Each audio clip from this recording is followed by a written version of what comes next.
Konnichiwa. Kali ini gue ingin bahas tentang sisi gelap pindah di kota atau tinggal di kota gitu. Banyak hal yang lagi viral sekarang tuh mengenai di Dotonbori, di Namba tuh yang ini nih. Yang kita tuh mereka tuh pada ngumpul gitu, tapi banyak di antara mereka atau oknum lah. Tujuannya tuh untuk memperkuat persaudaraan sesama pekerja di Jepang, mungkin sebagai pelampiasan mereka hiruk pikuk di Jepang gitu, lelah bekerja dan sebagainya. Mereka ngumpul bikin komunitas gitu untuk memperkuat persaudaraan. Mereka bawa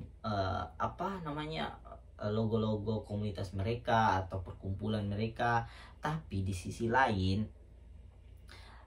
banyak di antara mereka yang minum gitu. Jadi itu menjadi keresahan, minumnya tuh di tempat umum, terus membuat warga sekitar tuh, warga Jepang dan negara-negara lain yang berkunjung ke situ. Di sana kan pusat wisatanya di Osaka ya menurutku ya, karena tiap malam rame. Gue pun sering ke situ, bahkan gue ke sana tiap malam minggu. Itu hanya untuk jalan-jalan aja.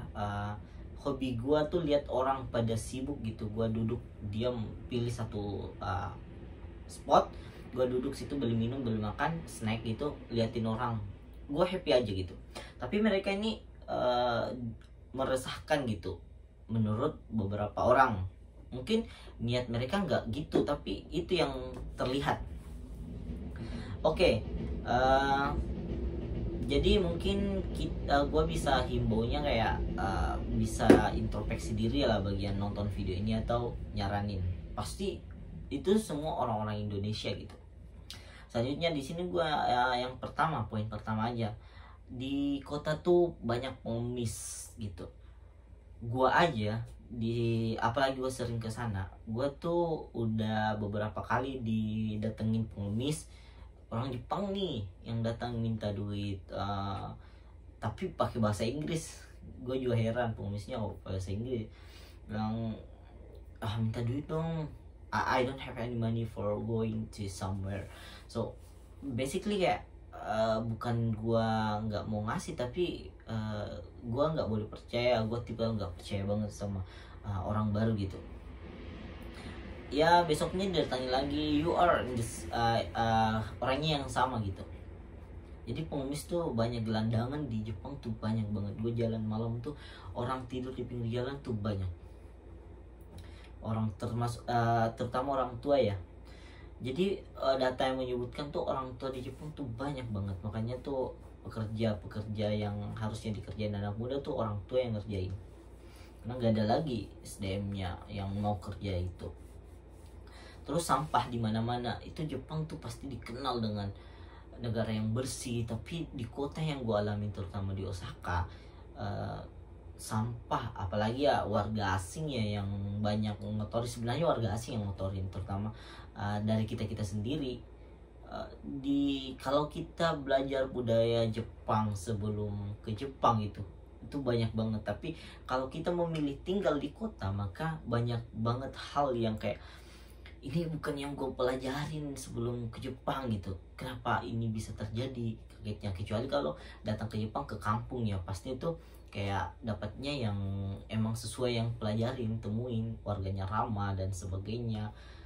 Terutama bahasa di kota tuh nggak pakai yang kayak maske, pakai sih, tapi gue jarang kerja pun gue jarang pakai itu, karena semua pakai futsu yang kayak makan tabemas kan, tapi ya taberu gitu, gitu ya. Intinya bahasanya yang casual aja gitu. Jarang kita pakai bahasa yang maske atau yang teine kotoba. Yang selanjutnya tuh ini salah satu yang paling sering adalah melanggar lampu merah. Melanggar lampu merah tuh menurut gua pun salah sih. Banyak sering banget melanggar lampu merah karena ngejar waktu kan. Kita tahu sendiri Jepang negara yang on time gitu. Jadi kadang nerobos lampu merah kalau misal nggak ada, sepi banget gitu, gue terobos aja gitu. Apalagi gang-gang kecil gitu, nggak ada mobil, nggak ada apa, gue terobos aja. Dan karena gue ngelihat banyak orang Jepang pun ngelanggar cuy, apalagi gue yang orang asing itu, dan negara-negara lain pun gitu. Di situ sisi gelapnya Jepang masih banyak banget, tapi ini yang gue alamin sekarang. Dan gini, ada rahasia yang gue heran, orang Jepang ternyata banyak yang kencing berdiri di area umum kayak di jalanan gitu. Gue heran anjir, kok mereka kencing di pinggir di tembok gitu, anjir. Ini padahal banyak toilet umum gitu, kenapa nggak mereka masuk aja gitu? Gue heran. Itu aja dulu. Oh iya, fakta terakhir adalah mereka tuh apa ya, heran gue tuh ternyata telanjang full body itu di depan orang tuh biasa, sesama jenis lawannya, yang kayak misal laki-laki perempuan. Menurut anjir, itu kayak masuk di permandian gitu kan. Gue tinggal di kos-kosan, mereka masuk di full telanjang bugil aja, anjir gue kaget. Oke, itu aja dulu. See you next video. Antane.